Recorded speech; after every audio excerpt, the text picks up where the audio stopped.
The love triangle between Eddie Redmayne, Amanda Seyfried, and Samantha Barks is one of the more touching, and it's obviously meant to be very romantic in that Amanda Seyfried has been sheltered by Hugh Jackman for her whole life, and then she meets Eddie Redmayne and falls in love, but then Samantha Barks' character is heartbroken because Eddie Redmayne isn't falling in love with her, and she's completely thrown aside, not intentionally so, but she knows that it's not going to be the way she wants it.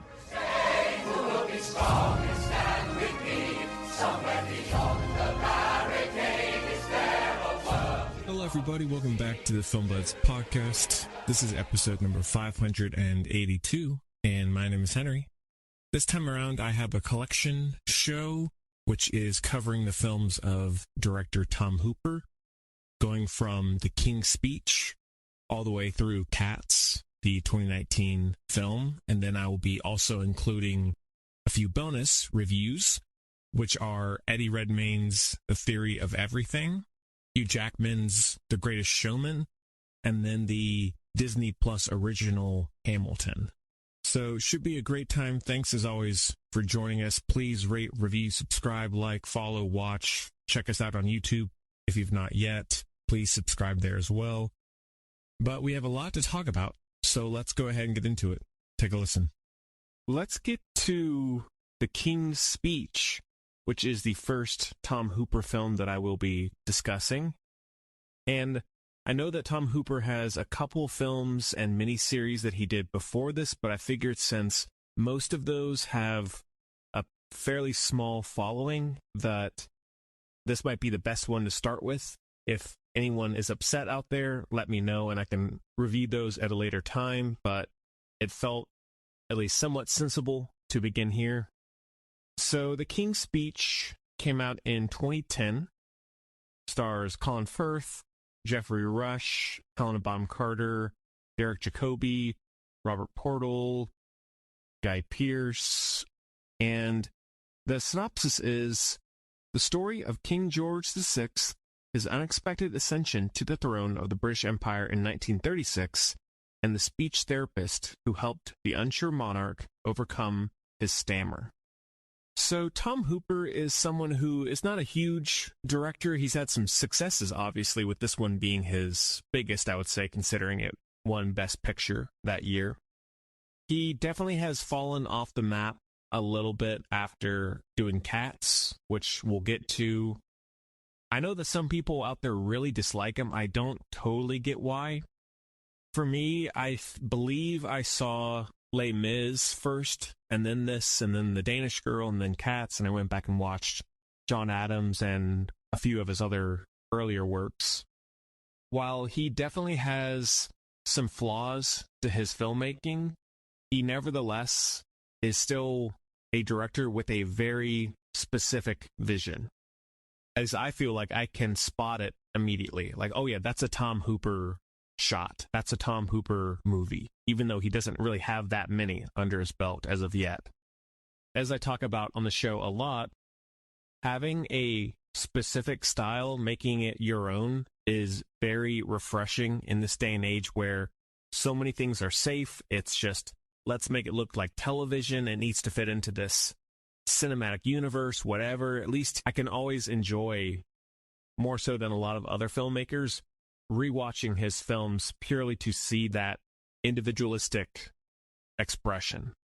Just in case you're new to Tom Hooper, or if you just want a refresher, whatever, some of his style trends that I have noticed over the years is he usually will have characters off center of the camera. So like in this, there's a lot of shots where Colin Firth is in the far left or the far right of the camera, and at first it's sort of disorienting, but the more you watch it and the more consistent that is, it really works for me. I love that look, and that at the same time, what I respect about him is he will typically adapt or reinvent his direction style for each film. So in this, there's a lot of stationary cameras. Then you have movies like Les Mis, and the camera in that is more handheld. There's a lot of movement because obviously it's a big sweeping musical, so I think that's interesting in its own right as well. There's also a lot of Dutch angles. Probably one of the more things he's known for is his wide angles and deep focus cinematography, so you really get a huge scope. And his performances as well are very, very strong across the board, which is easy to take for granted, I think, because just because you have a good cast doesn't mean that they're going to give you their best. Well, talking about The King's Speech specifically, I've seen it, I'd say at least 4 or 5 times over the years. Overall, I think it's very solid. Should it have won Best Picture that year? No. In my opinion, I would have picked Black Swan, The Social Network, Inception. There are a lot of other great ones that year that were superior to this. Obviously, I get why it won. A lot of people criticize it for feeling like Oscar bait, which, sure, in some ways it is. It's this very high-class, fairly safe, inspiring period piece dealing with royalty, and it's got just enough drama in there to get the good performances. It's got some good humor to appeal to a wide audience because it made almost $450 million against a budget of, I think, around 15, so it was a huge hit and very critically praised. So I fully can, relate. I can sympathize. I can agree with the haters of the movie. However, while it does maintain some of those things, I find that with Tom Hooper's filmmaking, he seems to have the right intentions, and the heart of his films feel like they're in the right place. Music by Alexander Desplat, very good score. He's one of the best composers working today to me. The story of this, which I knew nothing about going in the first time, even though it's dealing with someone in royalty, and yeah, his problems in life could be a lot worse than being where he is, I feel like the main core problem of being forced to be in a position that he has to do one thing right, which is his speeches to the English people and to the world, and yet he can't. No matter how hard he tries, and he feels humiliated, he feels like he's letting the country down, himself down, his family down, and he doesn't even want to be anywhere in the public eye because he's so ashamed and he can't fix it. So then he gets in with this speech therapist. Probably what works the best is the relationship between Colin Firth and Geoffrey Rush. That partnership, that collaboration of Colin Firth at first not being at all interested. Sure, you can sort of see where it's going. Like, you can see, all right, he's probably going to open up and, get into it and evolve and get better, etc. But I always believed in his progression. Whether it's a writing strength, a directing strength, whatever, I totally bought how he growed over time and how that relationship became closer and closer. Because if that wasn't as strong as it was, the whole movie would fall apart for a variety of reasons.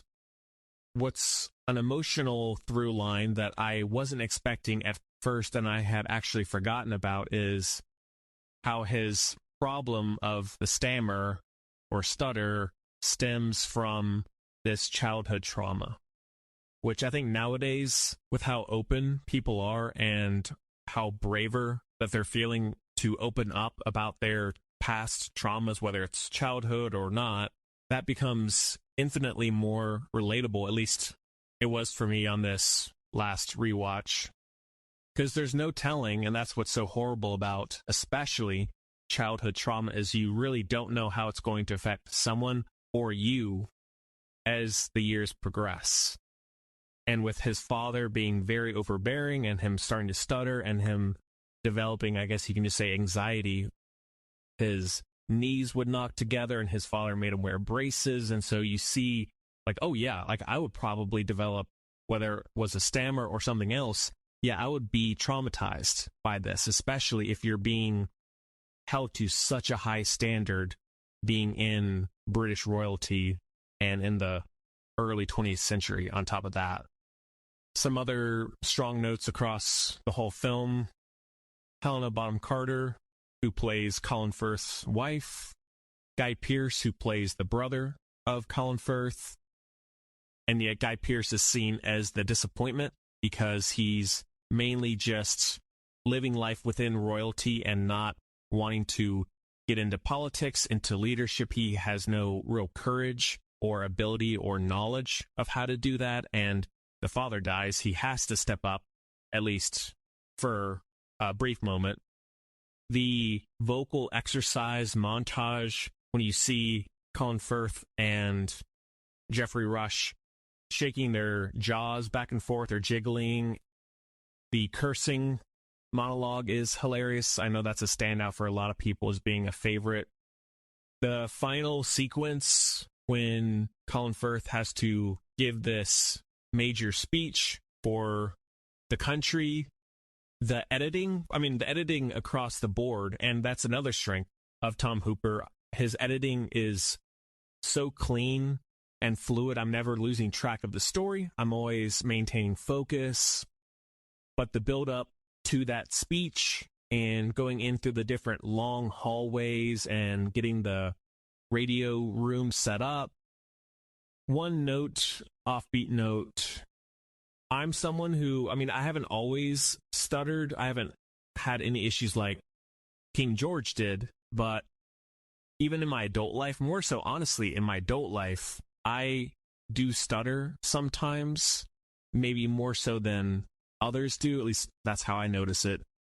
That's why I love podcasting, because I can control the editing. It's not radio. I usually have to stop this recording every 30 seconds to a minute because I'm either stuttering or messing up. So not having seen this in many years, that had a bit of a new impact on me that I was not expecting. Overall, I think it's one of those fairly timeless films that anyone could really get into to a certain degree. I know not everyone loves movies about British royalty and period pieces. I do.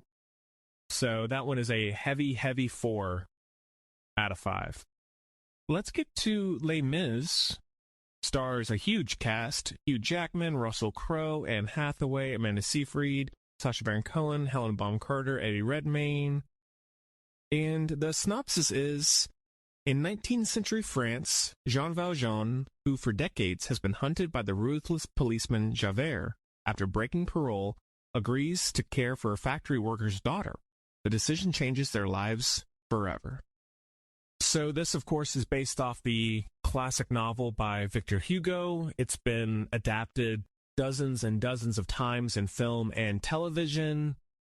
This was, in terms of at least modern adaptations, the most blockbuster commercial version of it. I grew up with my mother loving classic literature like this, and she watched a lot of shows in this vein, a lot of movies, also things set in this time period. I love history, as I always say, so there are a lot of things that draw me to a movie like this. Right off the bat, this is definitely my favorite Tom Hooper movie to date. I think in terms of modern musicals, it is one of the most daring and courageous. For one, the live singing, all the singing was done on set. It was not done in post-production, which is a incredibly risky and uncommon thing to do. Also, there's almost little to no actual dialogue in the movie. It's really all singing. And that goes on for, it's 2 hours and 40 minutes-ish. So it's a really long, epic, big movie. Even when I first saw it in theaters, I thought it was fantastic. It's so emotionally raw. The thing that usually really irks me, especially when it comes to things like Disney musicals and things, I don't inherently dislike that most musicals will be done in post-production, or the singing will be. I just find that even with the advancement of technology, of microphones, so many times musicals nowadays are so lazy in that, for example, I was just watching the Aladdin remake, the live action film, and I've seen some other ones like that recently.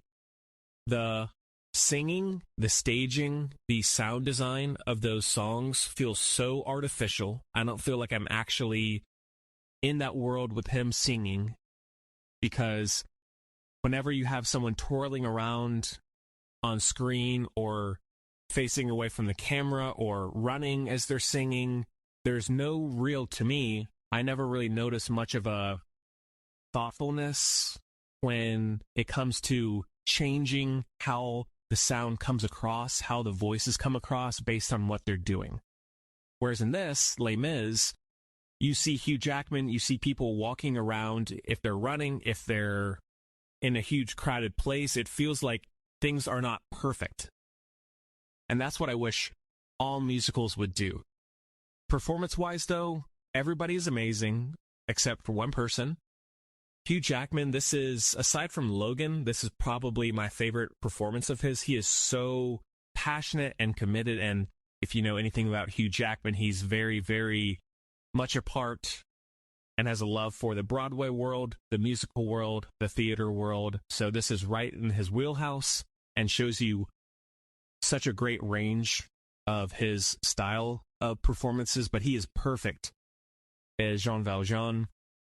The main issue, as I've been alluding to, and I know some people are in agreement, I know some people don't mind it, but even when I first saw it, and I knew nothing about musicals, I wasn't really thinking about a lot of critical things about movies, it was just another blockbuster.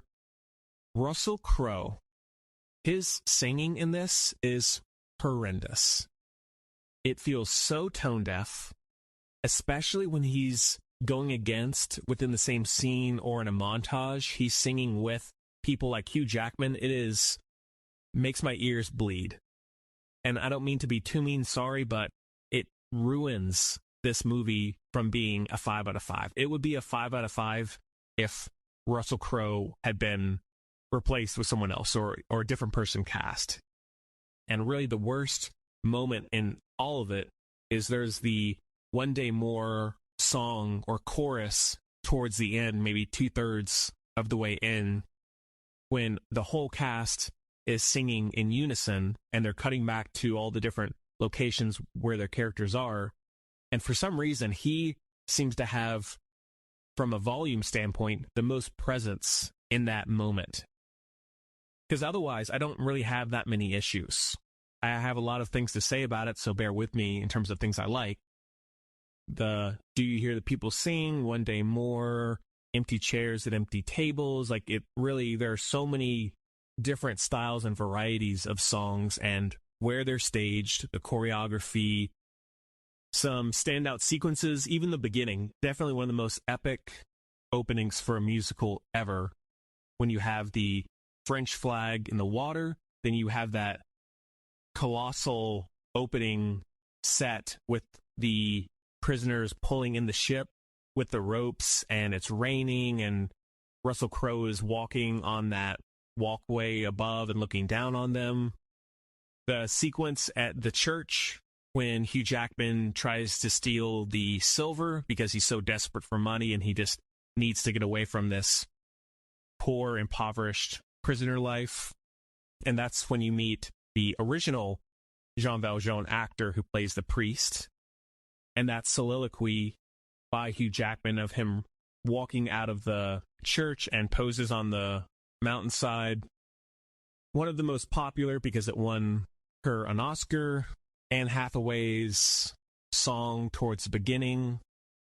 I don't know if that really earned an Academy Award for me. Like, yeah, she's great, but she's in it so little that I feel like there were other people that year who I would have given it to over her, but that's just how the Oscars are. Being this character who is just completely run down by society, by not being strong enough to withstand all of the corruption, the male dominance, and overall working conditions. She hasn't really done anything wrong, and so she is this innocent character who just cannot get ahead, and it's very heartbreaking, and it's a very iconic character because of that. One more controversial sequence in the movie, at least for people who love the original book or maybe the original adaptations of it. The in sequence with Sacha Baron Cohen and Helena Bonham Carter, when I first saw it, and I still feel the same way, I get if that irks you because it's very overdone.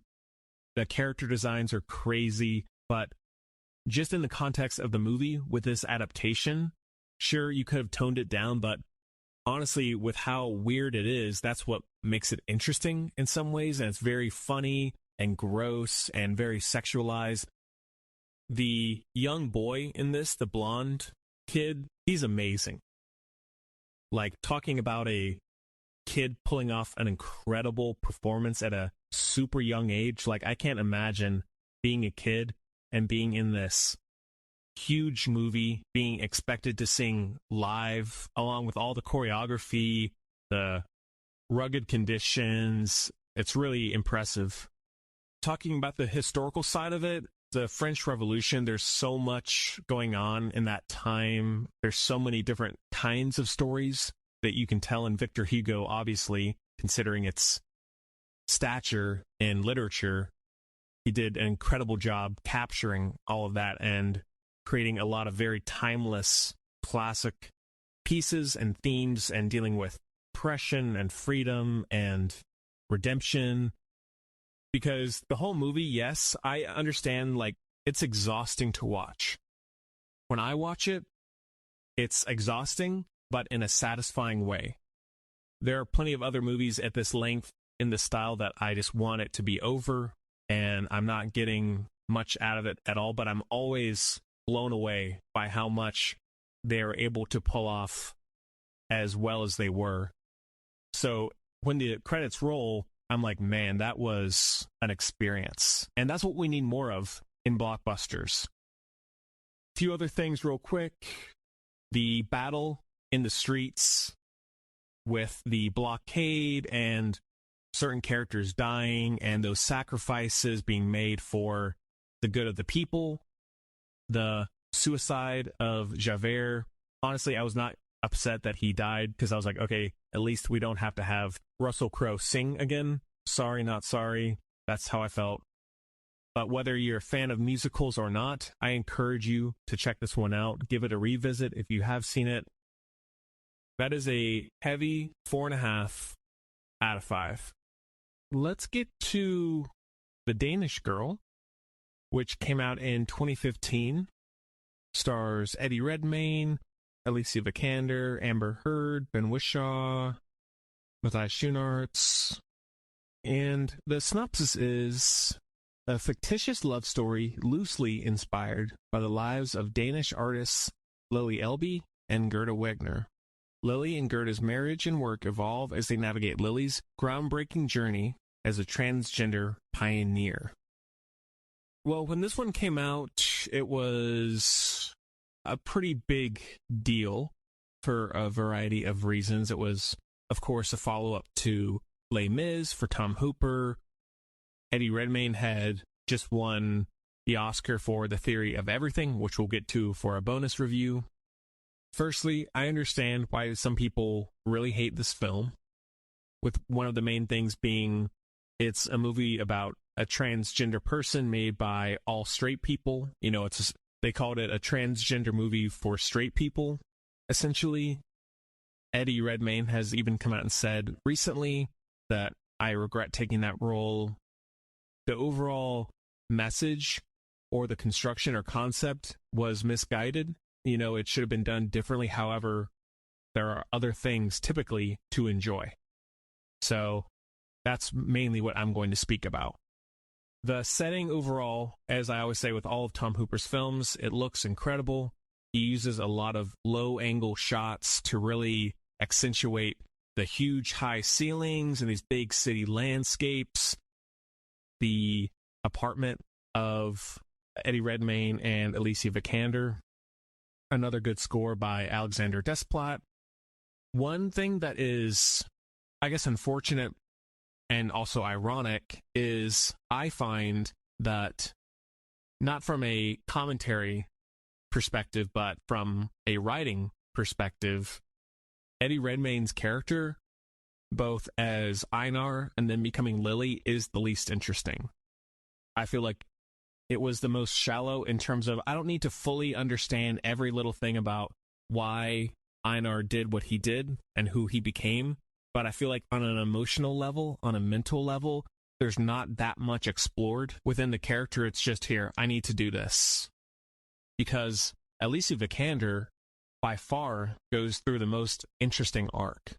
She's a normal, everyday wife of Einar, and sometimes uses him as a model for her paintings, and then suddenly, once she allows him to start trying on these dresses and other things, and he starts to enjoy it, at first, she's almost like turned on by it, and she's having fun with it. She's like, oh, this is so ridiculous, but it's fun and exciting and new for us.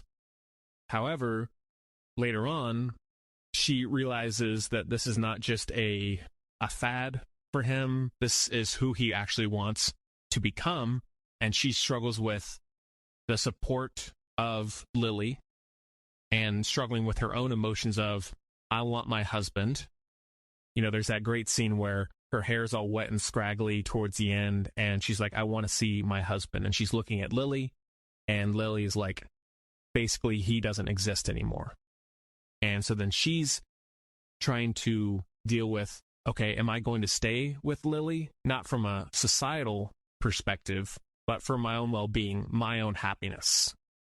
How that narrative, that arc of that character goes up and down and all those conflicts is really interesting.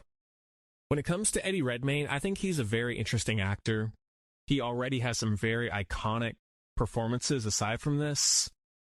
I think when it comes to this, aside from the most obvious issue, what he does probably the best is when he becomes Lily. And in those initial stages, when she's walking around fully as Lily, she's at parties with Alicia Vikander, that sort of thing. That fear, like when it comes to Ben Wishaw's character trying to put the moves on her, there's that fear of, oh my God, what if someone finds out? What if I'm not ready for this? What if things go terribly wrong? Like, who am I? I think that is portrayed well, as best as Eddie Redmayne could. It's just that there are times, like I get that the overall character is effeminate, even from the very beginning, but there are still points where I feel like he becomes maybe a little too precious in how he portrays the character. Like, it's just overly cutesy, a little too much that doesn't always feel real. And I get that he's becoming someone else, so he's going through the growing pains, so to speak, but that performance doesn't totally work for me. Now, one criticism, which I don't want to get into all this because I'm not the right person to speak about it. I'm just saying from what I've heard, and feel free to comment if I'm out of line or if I didn't hear something or if I missed something, whatever, feel free to let me know and correct me. One criticism is people blaming the film, blaming Tom Hooper for showing this transformation and people within the society calling it out to be like it is a mental illness. Because obviously, even in today's age, unfortunately, horribly so, the transgender community is constantly disrespected and degraded by a lot of people who just don't understand, who are unwilling to understand or to accept. And sadly, I hear people relating that to mental illness all the time. Not that I in any way agree. I'm just saying I hear that on a weekly, monthly basis by a lot of people who are just ignorant. So if we're talking about when the transgender community, how small that it was, there are even more. Almost the whole world would probably have seen it that way. Maybe aside from a few, but if it's this bad now, I can only imagine how it was back then, when there was no sort of support, there was no awareness. So I think from what I'm getting from the film, I don't understand that criticism by what the context and the period of the film itself. And sure, a transgender person directing this movie, starring, would have done that a lot better. I don't doubt it. It's just that in the few times that I've seen it, that portrayal, unfortunately, seems very real to how a lot of people would be And that's all I'm going to say about it. One strength of Tom Hooper with all of his movies, even the worst one, he has the ability that I always get, even from the first viewing, of really wrapping all of his films in a sense of feeling, of emotion. And this movie, like, I feel like even though, yeah, there are a decent amount of flaws, I always get a sense of intimacy and emotion when I watch them, which I can't really say that about a lot of directors. Some other criticisms, though, I do find that in terms of the sometimes shallowness of the script, it does drag some in the middle, like it does feel long. Oh, and actually, Matthias Schoenaerts, if that's how you say it, he's a great actor, very underrated character actor. He can really do anything, and I really like the relationship between him and Alicia Vikander, of him sort of being a confidant in a way for her. This is one of Amber Heard's better roles. She's not in it a lot, but I do like her in it. So I feel like this is always going to be a movie that it'll never be a masterpiece. I'm not going to fault someone for despising it.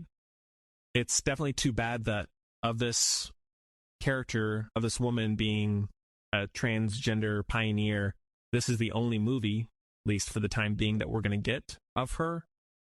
But regardless, hopefully it will spark some interest in the actual story.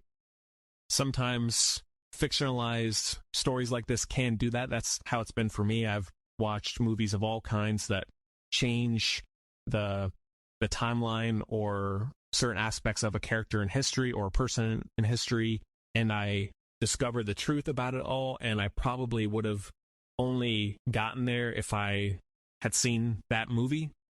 So that is a strength for me, and I respect it in that way. So that is a heavy 3.5 out of 5.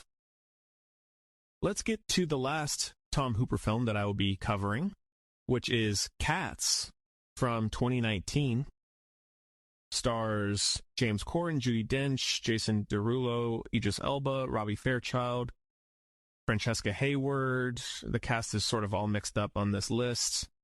Taylor Swift is in there for a little bit. And the synopsis is, a tribe of cats called the Jellicles must decide yearly which one will ascend to the Heaviside layer and come back to a new Jellicle life. Well, we reviewed this one when it first came out. It was essentially trashed across the board. People were just loathing it, calling it one of the worst movies of the decade. It also flopped pretty bad at the box office. I went in with an open mind. I'm usually the defender of harshly criticized films, as anyone who listens to the show knows. This being my third viewing of it in its entirety, I don't think the movie is good at all. I don't think it's horrible, as some people make it out to be. I get why some people trash it and like, this is terrible, this is laughable, etc. And there are things that are very bad in it. But I'm going to try and not be contrarian, because that's not my intent, but there are some things that I truly do appreciate and enjoy about it. Good things first. I think the lighting of the city, there's great use of shadow and backlighting with the characters. The overall design of the city itself, the very colorful blue, pink, goldish sky. I know some people really criticize the CG, which there are points that don't look good. The main criticism for me in that is that it is probably one of the best examples of hit and miss. Because there are some characters like Francesca Hayward, who is a ballerina. She is fantastic, and I totally, as weird as it sounds, I buy her as a cat. And yet, there are other actors, maybe more notable ones like James Corden, Rebel Wilson, who I cannot help but look at them and say, that just looks like an actor dressed up in a cat costume. Which is too bad, because it's hard to really say or predict whose face, from a just structure standpoint, is going to look like a cat believably with a lot of CG. So I don't totally fault Tom Hooper or the casting director for that. I think Idris Elba looks great, Jennifer Hudson, Taylor Swift, like I had no issues. But I do think that for the most part, the effects of the cats themselves with the hair and the different colors like that, I think that looks good. It's not the best special effects that I've ever seen. And I understand that Tom Hooper, I think, was editing this movie until basically the day that it was premiered at festivals or at wherever else. And the overall production of the CG was a nightmare. And while this is Tom Hooper's, definitely his worst movie, and I know that he is at fault, I'm not trying to defend this guy and say he's perfect in any way. He's definitely a flawed filmmaker. I can understand that someone like him, this was his first movie with a lot of CG, or it's all CG. Perhaps that became overwhelming to where he just couldn't focus on that much else of the production. Despite all of the problems with it, the many problems, the biggest one, the most offensive one by far, is this being a musical and him having just done Les Mis, which is one that has a lot of long takes, a lot of intimacy, a lot of showcasing for an actor's performance. This has none of that. It ruins, I think, all of the work, both musically and choreography-wise. Because for anyone who loves musicals, especially the early ones, like the Fred Astaire, Ginger Rogers ones, what makes those so great is that we see the work that they do to put those dance numbers together. We see them in one singular take, Fred Astaire and Ginger Rogers dancing together, twirling, singing, all those things, and we see, man, they really did hard work to get that all done, and so we can see it all together. And this, I fully believe that all the actors, and I even saw training, the choreography training, they put a lot of work into creating elaborate dance numbers, etc., but Tom Hooper feels the need through directing and editing to chop up these scenes, to constantly cut back and forth, show different weird angles, swirling cameras, and that completely eliminates the magic of the moment. There are a few, like, there's even one small moment towards the beginning when it's all quiet and you see Francesca Hayward on this, maybe it's like a gravestone or something, and she's twirling, doing this like ballerina twirl, and you see the silhouette shadows from the moon above. It's very peaceful and like this elegant moment. But then everything else is bombastic, or not everything else, but most things are bombastic. The pacing of scenes is all over the place. Also, one thing that I wanted to mention is I have little to no knowledge of this show on stage. I've never seen it live. What was interesting, for better and for worse, the first time is there's almost no narrative in this, and there's almost no conflict. At its core, it basically is a musical about singing and dancing. It's cats singing about being cats, and they're competing for a prize to become basically the best cat. Which, that's fine. I'm not criticizing its shallowness in this case, because that's refreshing. Hey, just be an innocent, lavish musical that you don't feel the need to have all of this cultural commentary, whatever. That's cool with me. And the third act, when a lot of things come together, and it's definitely the most big scale dance numbers, I think that's pretty entertaining. Personally, I don't know how other people feel. I know it's a huge Broadway show. I don't love the music. I think the Jennifer Hudson song is great. For example, the Rebel Wilson song towards the beginning, she cannot sing. Terrible casting. Even James Corden, I'm not a big James Corden fan at all. He just does not do much for me in general. Judi Dench and Ian McKellen are very fun. Going back to what I was saying about it just being about song and dance, I can appreciate, even though it's not a good movie, that this movie exists. Not to laugh at, but I appreciate its weirdness. There's nothing else really like it in Hollywood, for better and for worse.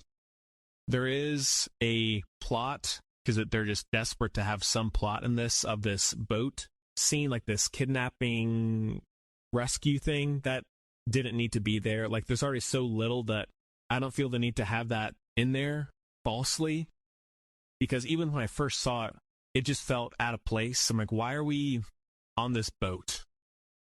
The railway sequence is pretty fun. I think that's one of the better songs. So overall, my thoughts are what they are. I wish it could be a masterpiece. I wish I could say this movie is amazing. You just don't get it.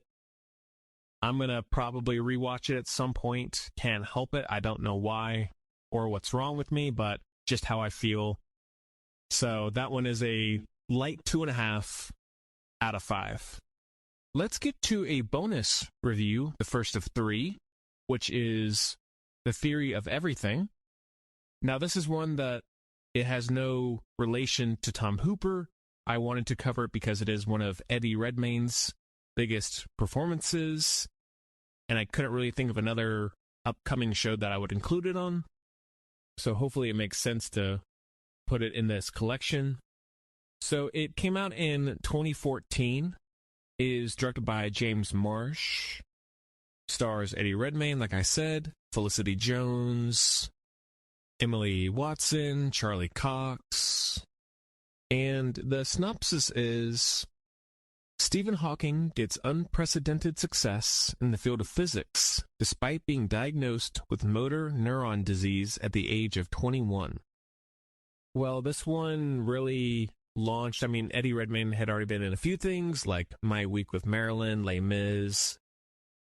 I've seen it a handful of times over the years. It's always at about the same level. The main reason for that is Eddie Redmayne. His physical transformation is pretty astounding. I really never questioned that in the context of the movie he was going through this. Like, it feels as authentic as I think it could. And I know Stephen Hawking did come out and say it felt like I was watching myself on screen. That's a insane achievement. But even if he hadn't said that, it's still an amazing and really iconic role. I think it'll always be one of his, if not the defining role for Eddie Redmayne in his career.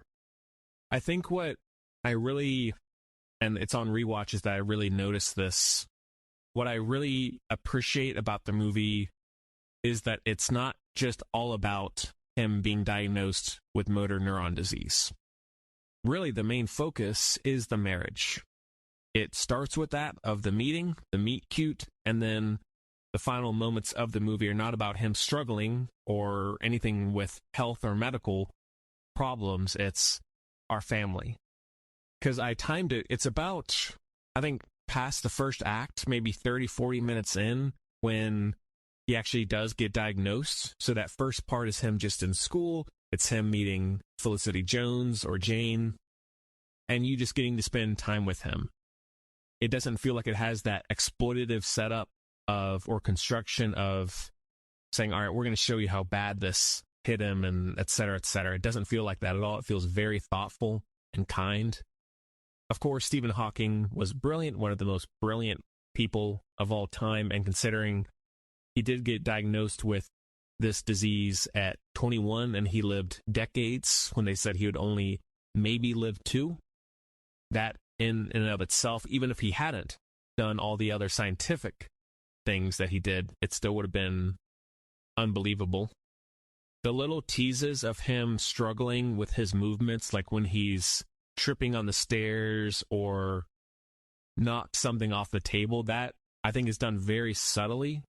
But especially if you know what happened to him eventually, you see how tragic that would be. But to him at the time, it doesn't seem like much. Like, oh, wait, my leg is a little funky today. Or, yeah, I knocked a mug off the desk. Oops.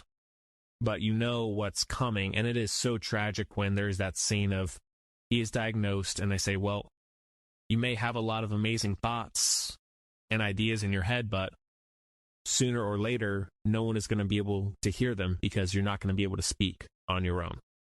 And you're going to be completely immobilized. On top of all the stuff I already said about Redmayne, that overall development of him getting progressively worse also feels very authentic. Where he does have a family eventually with Jane, and he's struggling to get up the stairs, and he sees his baby at the top of the stairs, and he can't really get to him, or he's trying to eat with a spoon and he always drops it, and people noticing and him being frustrated with himself. One of the more interesting things about the narrative, and it sort of almost relates to the Danish Girl when Alicia Vikander was struggling with wanting to stay with Eddie Redmayne in that film. Jane does meet this church choir teacher about halfway through, and then eventually that's who becomes her husband. The back and forth of her conflict of always wanting to stay completely faithful and to help and support Stephen, but then wanting to have her own freedom of life, and then also Stephen Hawking realizing, all right, what am I doing to my wife? I see that she wants to be with this person. She supported me for years and years. We've had kids together. Am I holding her back from being happy, or am I, in a way, trapping her from really living the life she wants to? And the other man is played by Charlie Cox of Daredevil fame, great actor. I like how they present. I can't speak to how truthful it is to what all happened. I can't say anything to that, but I like in this how they present him as really not a bad guy. He just happened to meet Jane. They started to fall for each other. There was no real sneaking around or trying to manipulate Stephen or trick him. They even would have dinner together at their house or at church, and those conversations of God versus science, and Stephen Hawking usually making the jokes or the points that make sense. But even so, Charlie Cox's character still supporting him, because obviously he knows the kind of person Stephen Hawking is and seeing what he's going through. So as a viewer, there is that love triangle where there's not, obviously there shouldn't be no affairs or anything going on no matter what, but I like how you're never really hating anybody. Some of the more touching scenes, I mean, it's a very emotional movie for a lot of reasons, and I think whether it's for Stephen Hawking or for Jane's position, maybe if you've seen someone go through a decline health-wise, and maybe even being that caregiver, that's a relatable aspect of it as well, I think. The scene around the time when Jane and Stephen separate, there's that moment when she's at some sort of hospital or school or something, and she's holding up the chart of colors that have corresponding letters before he gets the electronic voice machine. They're really both at their breaking points. He's having trouble. Jane is struggling to stay committed. They're both being pulled in all these different directions. When they finally do give or create the electronic voice machine for Stephen Hawking, and he is finally able to communicate more easily, and he speaks in the way that most of the world knew him to speak. The decision when he has whether it's a stroke or what, and Jane has to make the decision to do the medical procedure on his throat. One of the more, I think, in terms of what a lot of people would go through, I think, is when he does first get diagnosed and he's still walking, but he's stumbling and his arms and legs are starting to decline, and Jane goes up to him in that common room and says, if you don't get up and play a game of croquet with me, I'm never coming back. In the end, yeah, sure, he's going through what no one could imagine, but she's still there wanting to support him, and she needs something in return. She can't just be blown off. And deep down, I think he would feel the same way. Technical strengths, it looks great. I love the cloudy, glassy, old-fashioned visual style. The score by the late Johan Johansson, who also did Sicario, Arrival, Prisoners, and some others. A fantastic score, R.I.P. And it's very unlike most of what he used to do, which is what I love in composers whether it's their choice or a director's choice. I love when composers will do the complete opposite of what we know them to be. The final moments at the end, going back to what I said at the beginning, Jane and Stephen being together and looking at their children and saying, look what we made. The flirtatious nurse of Stephen is very funny and charming. And lastly, I think one thing that really feels true to how a human being would be thinking or maybe dreaming if you were in this situation is that scene when he steps up from his wheelchair or from the chair and he's like his old self again and he is big and strong and healthy, and then it cuts back to him being in the wheelchair and he just has that moment of fantasy. Really, one of the only issues in the whole thing is maybe the third act, maybe last 40 minutes or so become a little long, not really repetitive, but I think it takes a while to get to certain points where you can sort of see where it's going. And so I'm definitely still invested. I'm very emotionally engaged, but sometimes my interest wanes here and there. Not a huge deal. If that's one of its only problems, that's good. Felicity Jones, overall, I've already talked about her a lot, but she's amazing in this. One of her best roles to date. So that one is a light 4.5 out of 5. Let's get to The Greatest Showman, which came out in 2017. It's directed by Michael Gracie, stars Hugh Jackman, Michelle Williams, Zac Efron, Zendaya, Rebecca Ferguson, Austin Johnson, and the synopsis is: celebrates the birth of show business and tells of a visionary who rose from nothing to create a spectacle that became a worldwide sensation. So I figured this would be a good bonus review because it is a standalone musical. Seemed a good a place as any, considering it's not only a musical, it also has Hugh Jackman, as well as being a period piece, etc. Well, I only got around to seeing this for the first time, I think earlier this year, maybe late last year, and I rewatched it for this. And I really like how it didn't get 3 sequels. It's just a one-hit wonder, in a manner of speaking. I didn't know really what to expect quality-wise. I know that there were some big fans, there were some naysayers. Went in fairly blind, though. I don't know much about P.T. Barnum either, aside from the very basics, so I can't speak to what's true, what was changed. I was so pleasantly surprised of how solid this film was. For one thing, one of the best musically, talking about the lyrics. I think all the songs were classic in nature, but they had enough modern tweaks and styles and rhythms to them to make them feel fresh.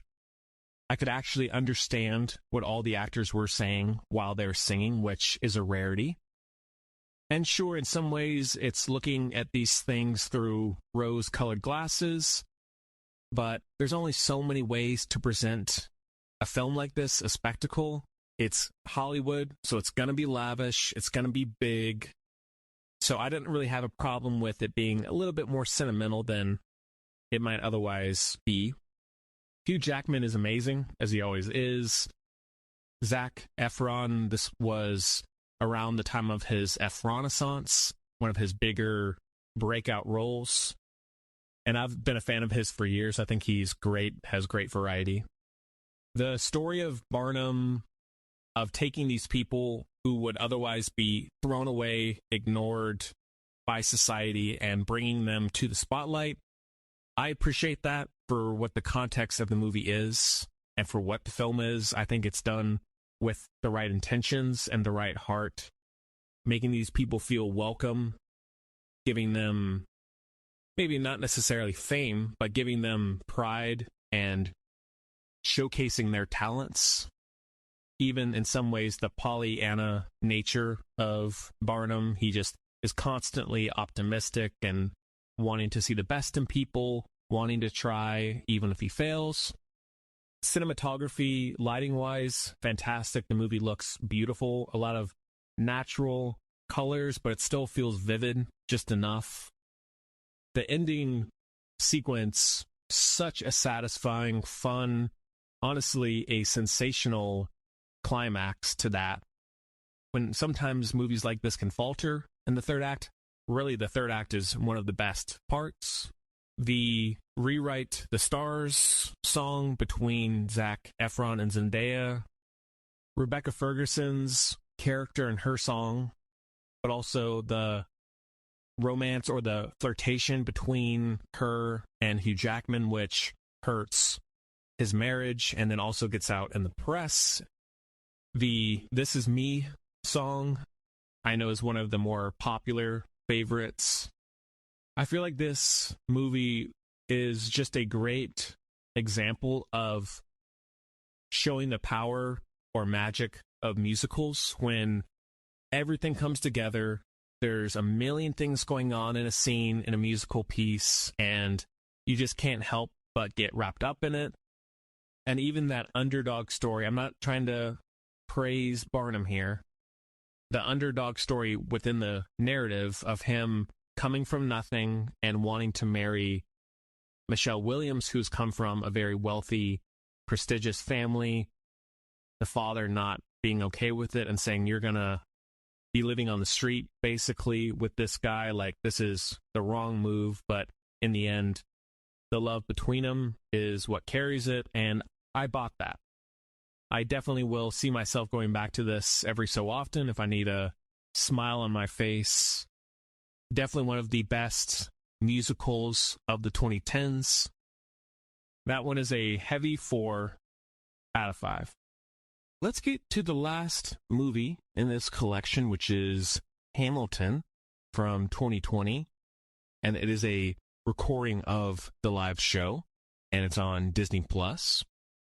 It is directed by Thomas Kail, written by Lin-Manuel Miranda, stars him as well, Philippa Sue, Leslie Odom Jr., Renee Elise Goldsberry, Daveed Diggs, Jonathan Groff, Jasmine Cephas-Jones. And the synopsis is: the real life of one of America's foremost founding fathers and the first Secretary of the Treasury, Alexander Hamilton, captured live on Broadway from the Richard Rodgers Theater with the original Broadway cast. So, of course, this musical on Broadway has become one of the most successful of all time. I remember when it was making its rounds, it was touring, and it was just insane. Ticket sales were through the roof. It was selling out like snap of your fingers. Really took everyone by surprise. Even though I will always prefer film over theater, I do love Broadway productions or theater productions. I would have loved to see this one live with the original cast, but this movie, that I'm so glad that Disney did this. I don't always love them buying up all these different properties and having them under the Disney umbrella, but I'm so glad that they got this one because it is such an amazing film, both the actual production, but also how Thomas Kail shoots and edits this movie. Like, I feel like it's as close to a dramatization of it as you could get. It's for sure a exhausting experience, but very, very satisfying. There's so much richness, there's so much detail, there's so much research, there's every possible kind of music that you could think of. There's rap and hip-hop and reggae, there's power ballads, there's pop. It goes on and on and on in terms of the musical variety. The lyrics are so dynamic and complex. I feel like I could watch it 6 times and still find new things or new words, lyrics that I missed. When it comes to recordings of live shows, usually they're not done that well to where I would say, unless you're a diehard fan of that particular show, it's not going to do much for you.